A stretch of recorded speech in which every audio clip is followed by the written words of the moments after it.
Hi everyone. So welcome to lecture 63 of Indian Polity. ठीक है, GS to Indian Polity. Last lecture के अंदर हमने एंटी डिफेक्शन लॉज पूरा कंप्लीट करा था. तो बेसिकली आपका गवर्नर, इलेक्शंस, ये सारी चीज़ें कंप्लीट हो चुकी हैं. ठीक है, पॉलिटिकल डिफेक्शन हमने डिस्कस करा था. देन वी ऑल्सो डिस्कस कि भाई रोल एंड रिस्पॉन्सिबिलिटी क्या रहता है गवर्नर का. वी ऑल्सो डिस्कस कि इन वॉट केसेस कि एंटी डिफेक्शन लॉ इम्प्लीमेंट नहीं होता, तो कुछ कंडीशंस डिस्कस करी थी.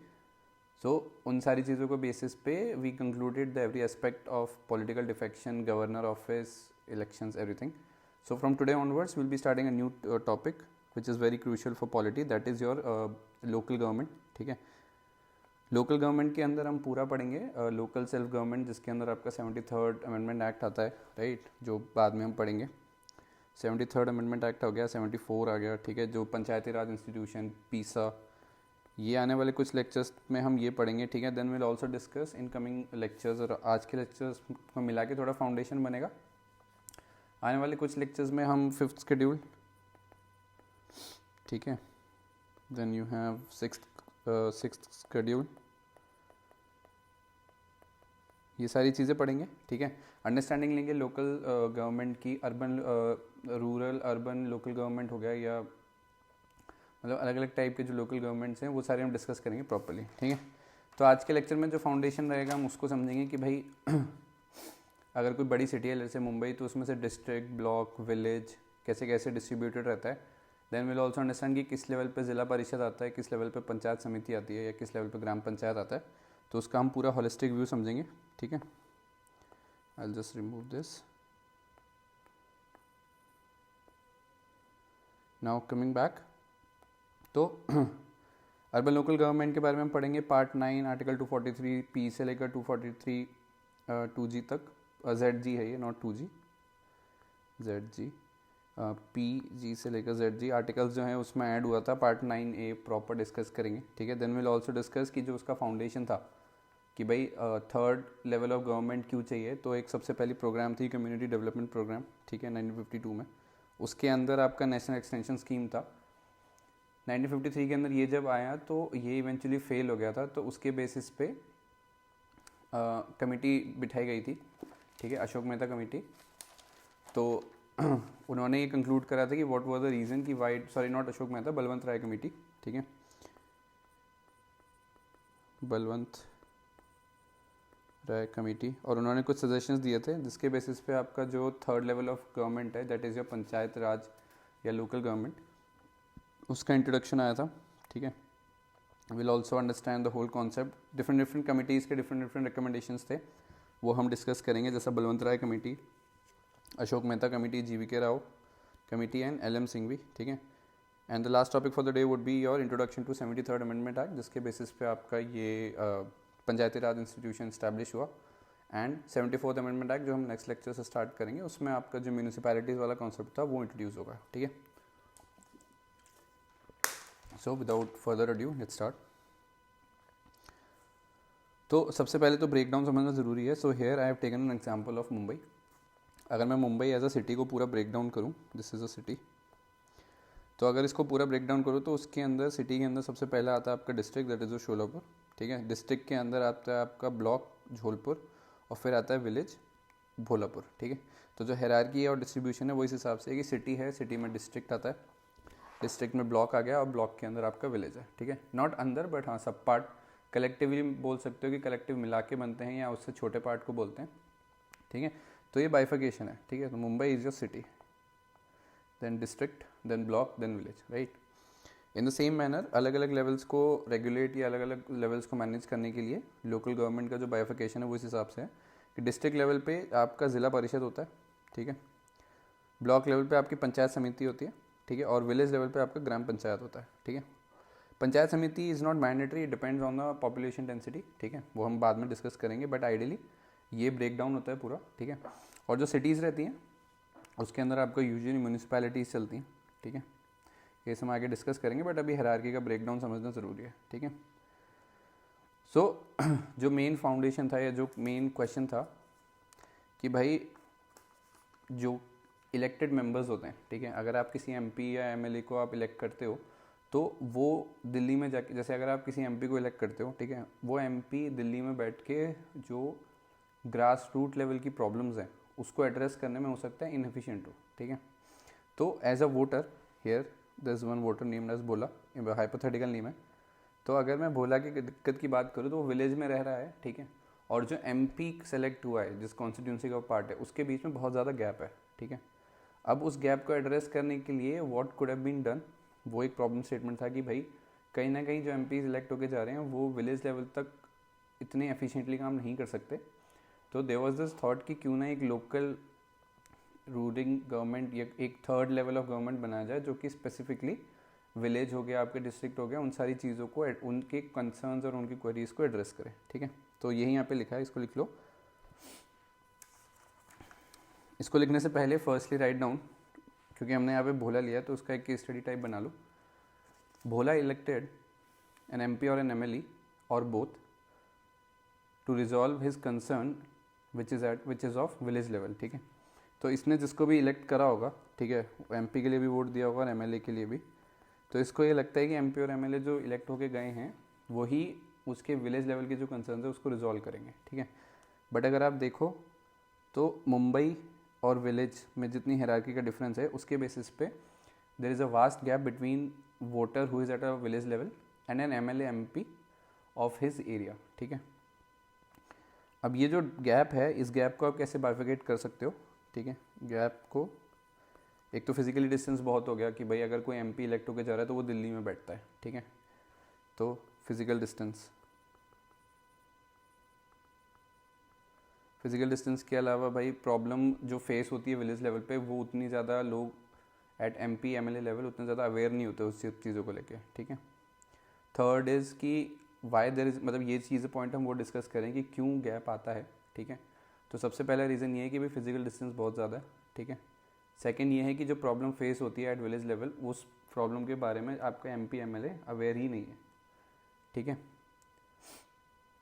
सो ये कुछ कपल ऑफ रीजंस हैं जिसके बेसिस पे हमें कंसिडर कर सकते हैं कि भाई जो आपका लेवल ऑफ गवर्नमेंट है at village level is not very efficient अगर आप सीधा एमपी एमएलए से ही हर बार एक्सपेक्ट करते हो कि वो आपके रूट जो विलेज के इश्यूज़ हैं उसको रिजॉल्व करें, ठीक है। अब इस डिस्टेंस को एड्रेस करने के लिए रूरल लोकल गवर्नमेंट आपकी इस्टेब्लिश करी गई। मैं इसको मिटा देता हूँ, ठीक है।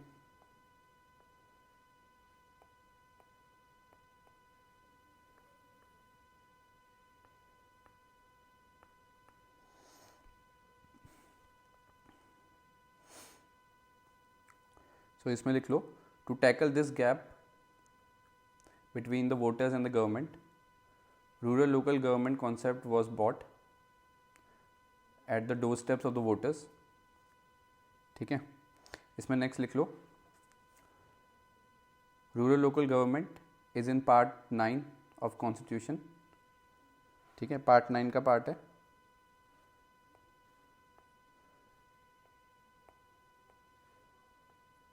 ठीक है। और जो आर्टिकल्स हैं स्पेसिफिकली वो 243A से लेकर 243O तक के बीच में, which was added through 73 amendment act, ठीक है।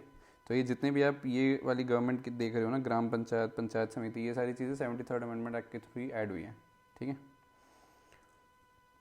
अब इन द सेम वे अगर रूरल लोकल गवर्नमेंट ऐड हुई है विलेज लेवल पे तो जो म्यूनिसिपैलिटीज़ थी वो आपकी अर्बन लोकल गवर्नमेंट का पार्ट थी, विच वॉज पार्ट ऑफ, मतलब जो कि पार्ट बनी पार्ट 9A ऑफ कॉन्स्टिट्यूशन और जिसका आर्टिकल था 243P से लेकर 243ZG तक, ठीक है। तो इसमें आगे लिख लो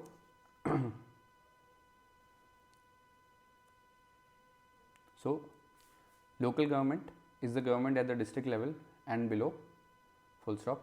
It is the government closest to the people based on assumption that the local knowledge and local interest are essential components for the people friendly and efficient administration, ठीक है। Next you write, local people can very well interact with the local government and raise their concern and achieve their solution by themselves by being the part of administrative process, ठीक है। तो village level पे या जो सबसे उस level के होते हैं, जो बिल्कुल ग्रास रूट लेवल के जो लोग डायरेक्टली अगर इन्वॉल्व होते हैं गवर्नमेंट एडमिनिस्ट्रेटिव प्रोसेस में, तो वो डायरेक्टली अपने कंसर्न्स को जल्दी रिजॉल्व करा सकते हैं और वो एफिशिएंटली चीज़ काम भी करेगी। ठीक है, अब इसमें ये लिखो जो हमारा नेक्स्ट टॉपिक है, that is community development programme, जिसको CDP भी कहा जाता है, 1952। ठीक है, तो इसमें बेसिकली जवाहरलाल नेहरू ने ये स्कीम लॉन्च करी थी कि भाई जो नेशनल लेवल की पॉलिसीज़ और रूल्स बनते हैं और जो बिल्कुल जो डिस्ट्रिक्ट और छोटे लेवल पे आपके एरियाज़ हैं वहाँ पे उनका बेनिफिट नहीं मिल पाता, तो उसके लिए ये प्रोग्राम स्टैब्लिश करा गया और इसके तहत एक स्कीम लॉन्च करेगी which was national extension scheme NES, which was launch in 1953। ठीक है, सो CDP के बारे में लिख लो। CDP caters the need of different people according to different challenges they face due to their geographical, social, economical challenges. ठीक है, but eventually CDP got failed as the consultation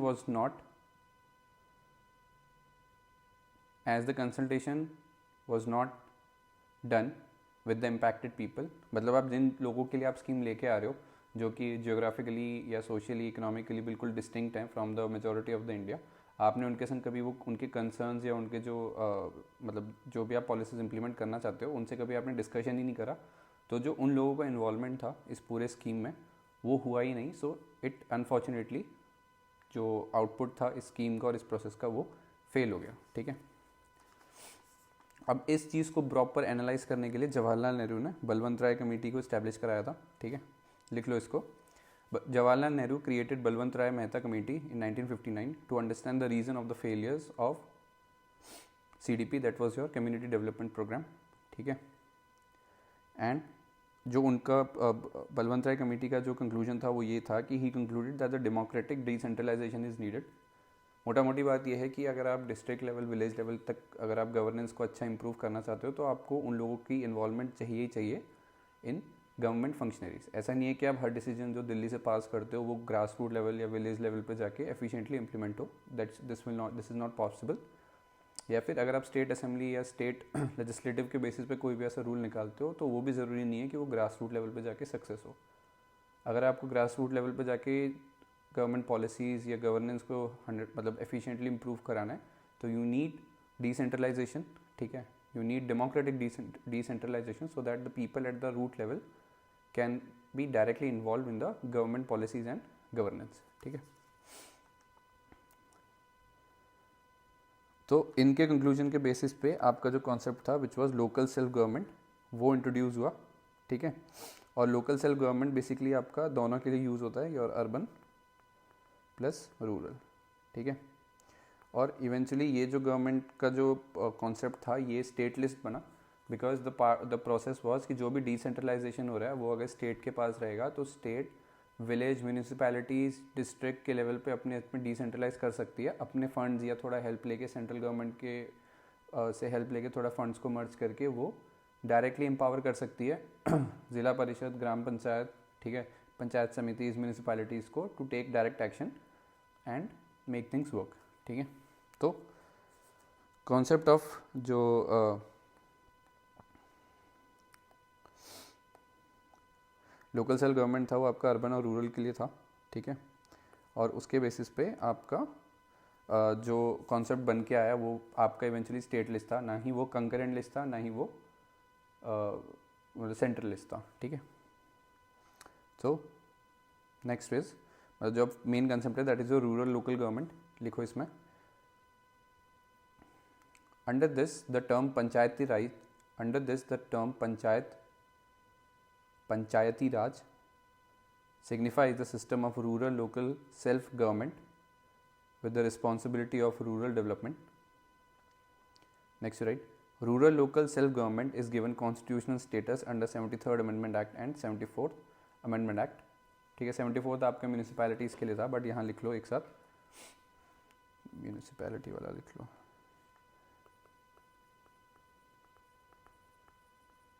ठीक है,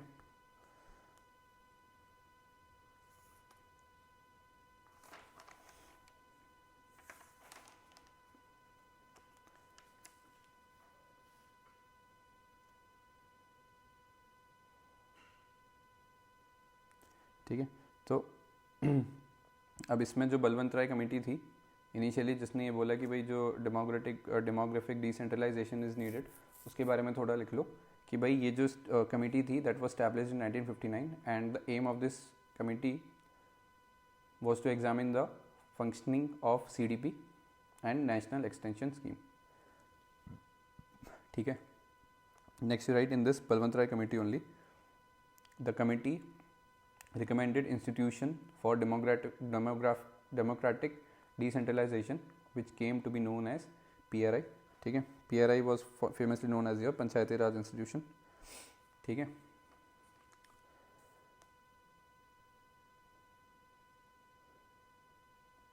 So in this Balwant Rai committee recommended 3-tier Panchayati Raj system. ठीक है। 3-tier Panchayati Raj system का फंडा क्या है कि आपका जो हमने ऊपर डायग्राम बनाया था पूरा ये वाला, ज़िला परिषद, पंचायत समिति और ग्राम पंचायत, ये सजेस्टेड था। ठीक है। ये बलवंत राय कमेटी के थ्रू ही सजेस्ट हुआ। ठीक है। So this was the suggestion.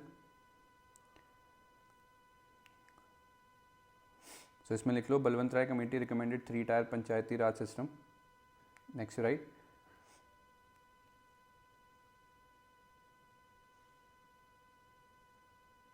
NDC, which was National Development Council in 1958, accepted the recommendation of Balwant Rai Mehta Committee, but NDC did not insist on a single rigid 3-tier pattern and left it to the states to develop their own pattern of PRI according to the local conditions. ठीक है। National development council ने जो recommendations थी committee की वो accept कर ली 1958 में। ठीक है।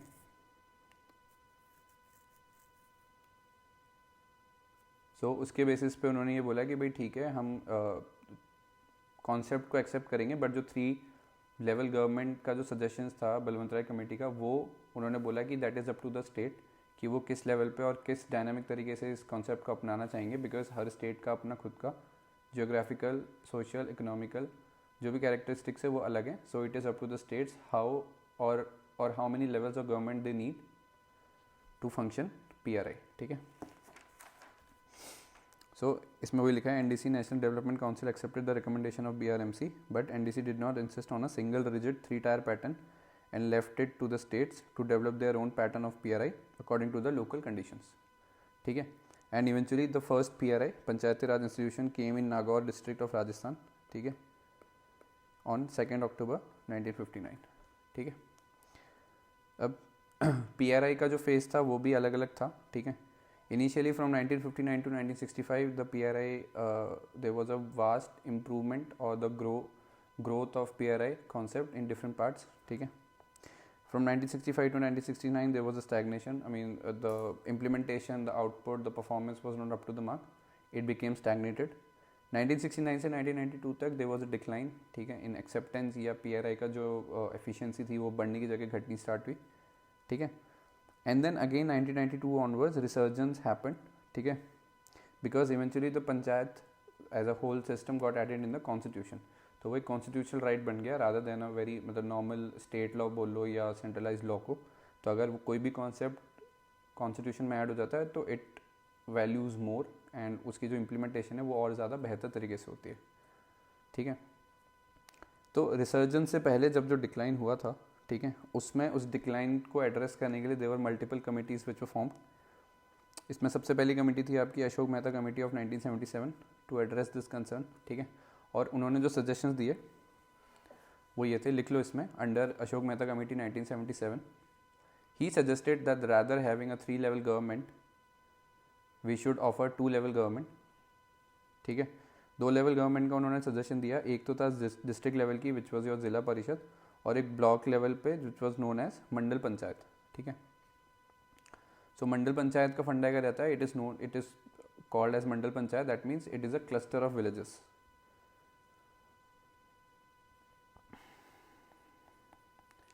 Cluster of villages. ठीक है। तो मंडल पंचायत में क्या रहता है, it's a cluster of villages with a total population of around 15 to 20,000 people और 15 to 20 विलेज। ठीक है। तो पीपल की पॉपुलेशन अब आपकी 15 से 20 हज़ार है और विलेजेस की पॉपुलेशन आपकी 15 से 20 है। ठीक है। तो ये आपका मंडल पंचायत का पार्ट है, ठीक है। इस कमेटी ने एक और सजेशंस भी दिए, कमेटी ऑल्सो रिकमेंडेड फॉर न्याय पंचायत, ठीक है।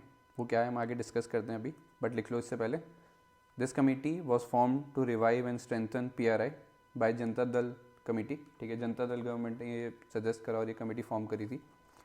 Next right, committee also recommended for न्याय panchayat which shall be a body separated from the development panchayat and which will be presided by a judge, ठीक है। मतलब जो विलेजेस लेवल और कॉम्बिनेशन ऑफ विलेजेस से जो मंडल पंचायत बनी या जो ज़िला परिषद बना, तो उसमें मेन स्ट्रीम का जो जुडिशरी सिस्टम है उस पर वर्कलोड ना पड़े, तो उसको एड्रेस करने के लिए विलेज के कंसर्न्स को विलेज में ही कोई कोर्ट अगर स्टैब्लिश होती है या जो कि डायरेक्ट कन्विक्शन दे रही है, उस कॉन्सेप्ट से आपकी न्याय पंचायत को भी स्टैब्लिश करा गया, ठीक है। नेक्स्ट लिखो, in Ashok Mehta committee only, however due to the collapse of the Janta government, action was not taken on the recommendation, though some states took steps to revitalize PRI based on recommendation of Ashok Mehta committee. कुछ states ने implement करा, but क्योंकि central के अंदर जनता दल की government ज़्यादा time तक नहीं टिक पाई, so the suggestions and the recommendations were not carried forward by majority of the people, ठीक है। नेक्स्ट कमेटी है आपकी GVK राव कमेटी ऑफ 1985, ठीक है। इनके बेसिस पे प्लानिंग कमीशन सेटअप हुआ, ठीक है। एंड इनके GVK राव कमेटी ने creation of district development commissioner का जो पद है वो इस्टेब्लिश कराया, ठीक है। तो इन्होंने ये सजेस्ट करा है कि डिस्ट्रिक्ट डेवलपमेंट कमिश्नर जो है वो अलग से इस्टेब्लिश होना चाहिए, who will act as a CEO of the Zila Parishad, ठीक है। ज़िला का जो भी जो CEO है वो that person will be the district development commissioner, ठीक है। Obviously a senior bureaucrat IAS officer जो कि पूरे उस ज़िला की डेवलपमेंट का पार्ट ओवरव्यू करेगा, ठीक है। इसमें लिख लो और GVK राव कमेटी के अंदर, सो this was not set up but planning commission ने GVK राव कमेटी को सेटअप करा था, ठीक है। इसको थोड़ा करेक्ट कर लेते हैं,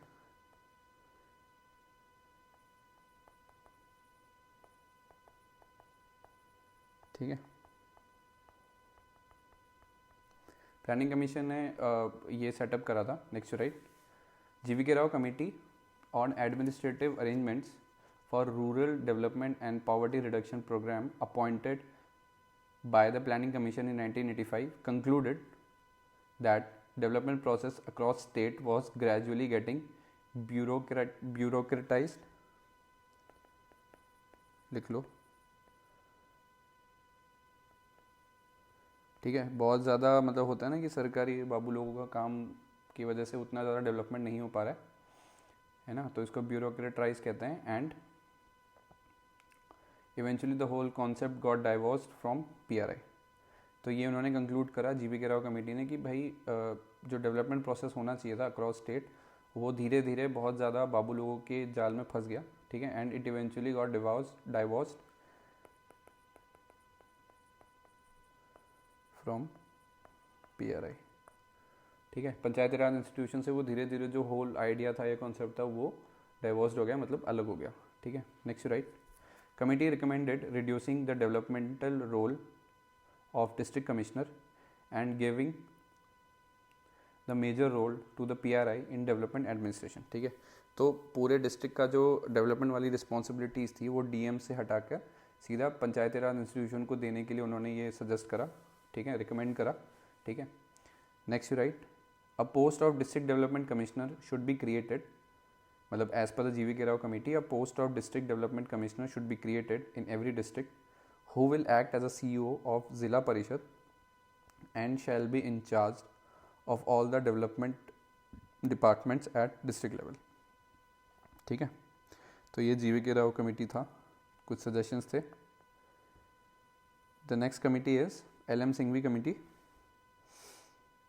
ठीक है। LM सिंघवी कमेटी का जो मेन पॉइंट था, उन्होंने कॉन्स्टिट्यूशनल राइट्स दिए पंचायती राज इंस्टीट्यूशन को। सो इसमें लिख लो, LM Singhvi committee gave or provided the constitutional rights to PRI. Committee was appointed to recommend on revitalization of PRI for democracy and development. It also suggested constitutional status must be given to PRI, ठीक है, full stop. There must be a constitutional provision for free and fair regular Panchayati Raj elections also. ये कुछ recommendations थी आपकी LM Singhvi committee की. Next right, the 73rd and 74th Amendment Act were passed in Parliament in 1992 and got the assent of the Parliament on 20th April 1993, ठीक है. तो इसके basis पे आपके जो दो अमेंडमेंट एक्ट्स थे, 73rd Amendment Act and 74th Amendment Act, वो बेसिकली जो LM सिंघवी कमेटी थी उनके रिकमेंडेशन के बेसिस पे ही अप्रूव करे गए कॉन्स्टिट्यूशन राइट्स के लिए, ठीक है. Now coming to the very important 73rd Amendment Act 1992. Hierarchy जो स्ट्रक्चर्स थी वो पूरा वही है आपका. डिस्ट्रिक्ट पंचायत, ज़िला पंचायत कहते हैं, जिसमें एक मल्टीपल मेंबर्स होते हैं और एक चेयरमैन होता है, ठीक है. इसको अभी हमने नीचे अच्छे से समझाया, वो मैं बता देता हूँ, ठीक है. और फंडा वही है कि आपका ब्लॉक पंचायत है, विलेज पंचायत है, ठीक है. पंचायत समिति, ग्राम पंचायत वैसे ही बाइफिकेटेड है. ग्राम पंचायत में आपके वही जो विलेजर्स हैं इंक्लूजन, उनको इंक्लूड करा गया है, ठीक है. हर लेवल पे आपके मल्टीपल मेंबर्स हैं और एक चेयरमैन है, ठीक है. रूट लेवल पे जाके आपकी जो ग्राम सभा है उसके अंदर आपके विलेज पीपल आर कलेक्टिव, मतलब विलेज पीपल इंक्लूड हो जाते हैं, ठीक है. And collectively they are called as Gram Sabha, ठीक है. ग्राम पंचायत में आपका एक चेयरपर्सन रहेगा और मल्टीपल मेंबर्स रहेंगे, ठीक है. नाउ फ्रॉम डिफरेंट विलेज ग्राम पंचायत, उनके chairpersons will eventually become the members of, मतलब जो उनसे ऊपर जो लेवल होगा that is your panchayat Samiti, ठीक है. तो ऐसे बाइफिकेटेड है. तो फंडा क्या है, रूट लेवल पे अगर मैं देखूं तो ग्राम पंचायत के मेंबर्स होंगे और चेयरपर्सन होंगे, ठीक है. पंचायत समिति में जो चेयरपर्सन होंगे मल्टीपल ग्राम पंचायत के, वो चेयरपर्सन मिला के वो मेंबर्स बनेंगे पंचायत समिति के.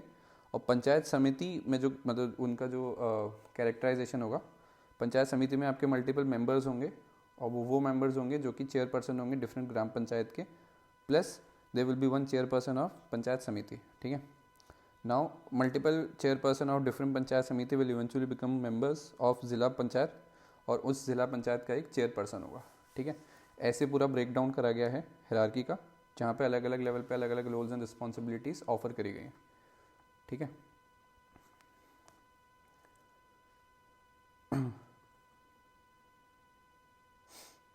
सो ये आपका कंपोजिशन हो गया रूरल लोकल गवर्नमेंट का, ठीक है. Important thing to note here is 73rd amendment act के अंदर पंचायत जो है is an executive body and not legislative neither judicial, ठीक है. एग्जीक्यूटिव बॉडी ये है जो इम्प्लीमेंटेशन कराना है, कोई भी अगर लॉ बना है या इम्प्लीमेंटेशन कराना है किसी पॉलिसी का या स्कीम का, तो वो पंचायत करेगी. इसके अलावा ना उनके पास जुडिशियल राइट्स हैं और ना ही वो लेजिस्लेटिव हैं कि वो खुद के रूल खुद बना लें, ठीक है. ऐसा कुछ नहीं है, ठीक है. लिख लो इसको आगे. Members elected in the panchayat are directly elected by the people. Nominal, ये तो वो है इलेक्शन का कंसेप्ट, ठीक है. नेक्स्ट लिख लो, panchayat Samiti will be formed in दो states where population is more than 20 lakh, ठीक है, जो हमने स्टार्टिंग में डिस्कस करा था.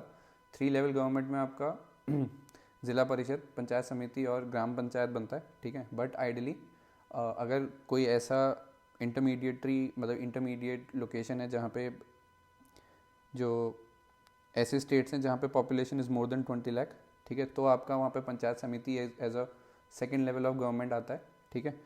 अगर 20 लाख से कम है तो then there will be only be 2 level of panchayat, that is your Zila Parishad and ग्राम पंचायत, ठीक है. तो पॉपुलेशन पे डिपेंड करता है, ठीक है. नेक्स्ट लिखो, features of 73rd amendment act. Number 1 लिखो, 29 subjects are mentioned in constitution which can be governed by the local rural government which are mentioned in the 11th schedule of part 9, ठीक है. Part 9 आपका ये है local rural government, part 9 है आपका part 9 है आपका अर्बन लोकल गवर्नमेंट है, ठीक है.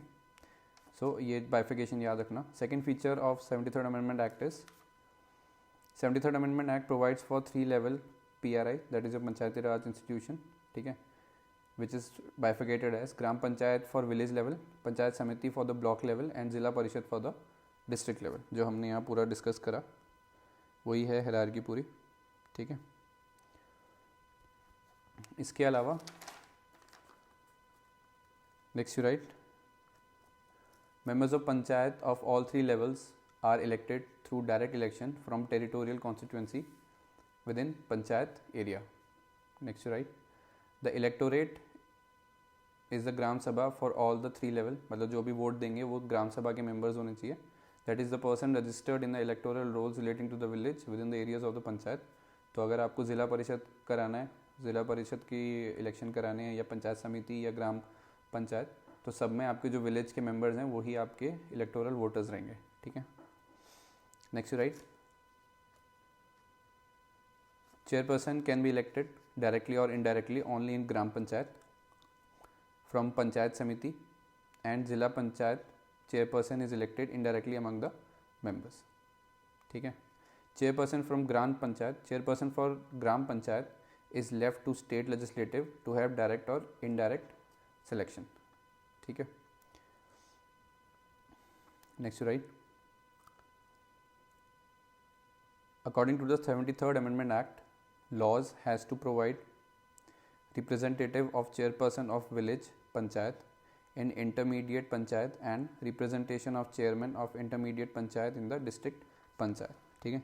तात्पर्य यही है, जो यहाँ पे अलग अलग, जैसे ग्राम पंचायत का जो चेयरपर्सन है वो मेंबर बनता है पंचायत समिति का, तो ग्रास रूट लेवल में अगर मल्टीपल लोग बन के इकट्ठे हो रहे हैं, उनमें से एक कोई उनका चेयरपर्सन है, तो वो चेयरपर्सन इंटरमीडिएटरी लेवल पे मेंबर्स का गुट का एक पार्ट बनेगा, ठीक है। और फिर देन अगेन पंचायत समिति का जो चेयरपर्सन होगा वो ज़िला परिषद का जो मेंबर्स होगा उसका पार्ट होगा, तो प्रॉपरली बाइफिकेटेड है रूल्स एंड रिस्पॉन्सिबिलिटीज़, ठीक है। Next right, according to the 73rd amendment act, state law has to provide representation of chairperson of village panchayat in intermediate panchayat and representation of chairperson of intermediate panchayat in the district panchayat. Next you write, also the state law has to give representation to members of union and state legislative in the panchayat above village level. village level के ऊपर जो भी होगा उसमें आपका वही MLA वाला फंडा चलेगा, जो कि आपका MP MLA वाला बाइफिकेशन है, ठीक है। मतलब सेंट्रल गवर्नमेंट या पार्लियामेंट के लिए आपके MPs हैं, स्टेट गवर्नमेंट के लिए आपके MLAs हैं। विलेज लेवल जैसे ही आएगा, विलेज लेवल के लिए आपका पूरा पंचायती राज इंस्टीट्यूशन है, ठीक है। इसमें एक चीज़ और लिख लेना, बिकॉज हमने 73rd अमेंडमेंट एक्ट पढ़ा है, तो इसके अंदर जो टोटल पार्ट हैं वो 29 सब्जेक्ट्स हैं, which are mention in the 11th schedule of part 9, ठीक है, जो कि लोकल रूरल गवर्नमेंट बताता है। At the same way urban local government के लिए भी 18 सब्जेक्ट्स हैं, जो कि 12th शेड्यूल ऑफ कॉन्स्टिट्यूशन में मेंशन है, which is part of your 9A, ठीक है। Now the important topic for the day is the reservation, ठीक है। रिजर्वेशन भी होता है SC ST वुमेन का रहता है पंचायत लेवल पे, ठीक है। तो लिख लो इसमें, as per 73rd amendment act,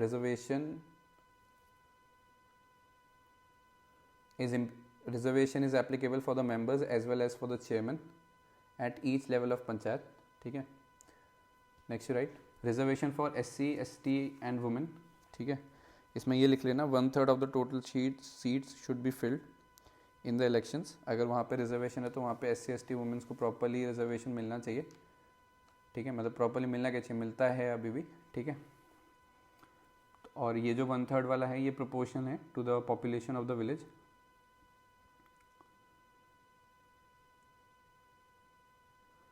और 1/3 जो रिजर्वेशन है उसके अंदर out of these reserved 1/3, out of these reserved seats 1/3 needs to be reserved for the SC women and ST women, ठीक है।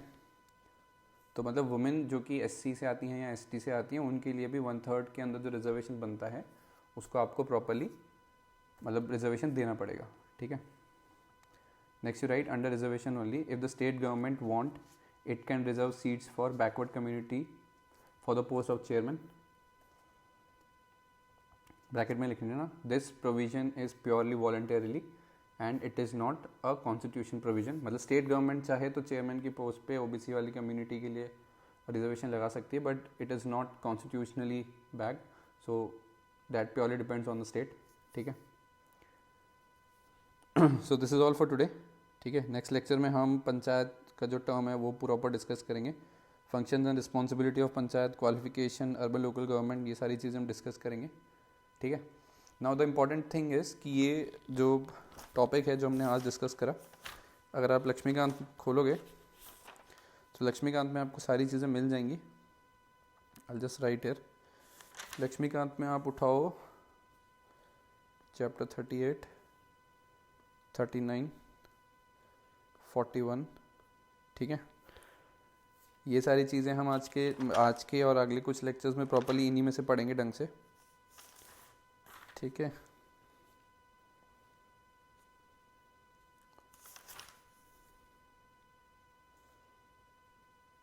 एक चीज़ और देख रहा हूँ मैं आप लोगों के लिए,